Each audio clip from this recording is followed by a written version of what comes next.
Welcome to Reread. Today I'm going to go through Book 8 of the Galaxy of Fear series. This is called The Swarm. I forgot to mention something in the previous novel. DV9 is no more.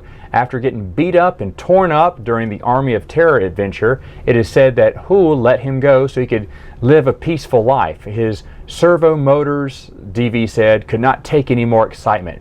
Now, what most likely happened is that John Whitman was just tired of writing the character, didn't have much for him to do, and said, you know what, I really don't need this character in the story, so I'm going to write them out. And that was the best way possible, because yes, it should just focus on the kids and Hoole to kind of, give the kids some credibility and a way for you to get out of any jam, because Hoole can transform into any alien, which is not a bad thing. It's fine. So the formula works well with just the three of them, and so this is the second venture with all three of them as they go to visit the planet Skur, with no vowels in there, and it's an insectoid planet that loves its flowers, and it has a great balance of these beetles that pollinate the flowers, but they will eat them too. They'll eat them too if they stay around too long. So there are these other like locusts called shreves or something, and shreves will eat the beetles.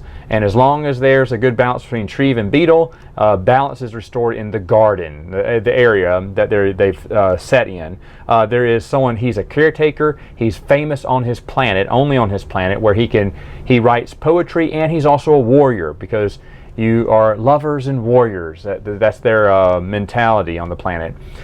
Captain Thrawn appears in this one, and he is just coming to witness the artwork of the planet, obviously, because he's all about art. He's not there to take over the planet, but he wants to know more about that group of species, and he knows he can do that by taking in the gardens and the artwork. Now, he never gets to look at artwork. He's saying that the flowers, the garden, is their artwork, which I get it. Some people have sculptures and stuff, and yeah, a garden can be classified as artwork, but there's no art like paintings on a picture that he can study. However, it turns out that someone has died. Beetles are crawling all over them. What happened? How could the beetles do this? Who would upset the balance? Well, Zach, when he got on the planet, accidentally killed a shreve. He didn't know what they were. He didn't know about the balance on the planet. He accidentally killed one. Then he's like, uh-oh. So now they killed one of them, I got to kill 30 beetles. So he goes and kills 30 beetles. But things are still out of whack, and there's more and more beetles coming up.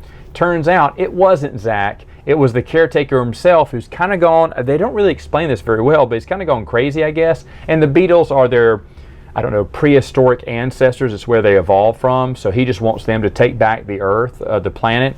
And so he's killed thousands of shreves, which is why the beetle population is just grossly outgrowing the shreves here.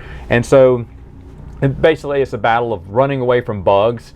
Both the kids and Captain Thrawn, his two Imperial officers, die, as does the caretaker himself, from the bugs.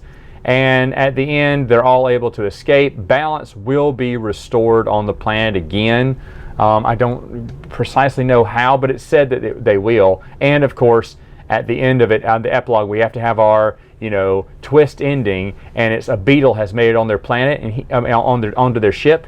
And I think and this is a nice place to plant a sack of eggs, to start populating, because they populate really fast. Now, since this won't be mentioned in any of the other books, obviously Hoole, Zach, or Tash found it, eliminated the threat beforehand. But remember, all these, similar to Goosebumps, they always have to have that little twist at the end.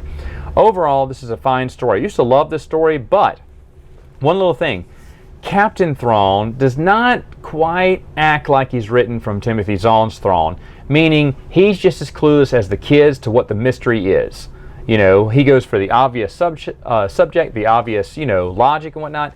And if it was Thrawn, he'd at least be more reserved and more patient to figure out what's going on. And I don't think that would have hurt the story either, because yeah, the kids are supposed to figure it out, but what if Thrawn had his suspicions the whole time? And then you could, point the finger at Thrawn. Maybe he knows what's going on. Maybe he's the one responsible. And they kind of do that a little bit, but with Thrawn keeping secrets, that would make him even more suspicious. And again, Thrawn's not getting led around by the nose, but at the same time, he's just as clueless as everyone else. So maybe if he was a little bit more knowledgeable of the situation, had a handle on it, maybe he's the one that helps save the day instead of Hoole. Would have been interesting. Thrawn just isn't written the Timothy Zahn way, and that's fine, because the original author would be the one who would best be able to write Thrawn. But I've seen other authors carry Thrawn and give him some of those traits. John Whitman, and again, it could be John Whitman's like, hey, this is a children's book, Matt. Chill out. Everyone's got to be clueless till the end.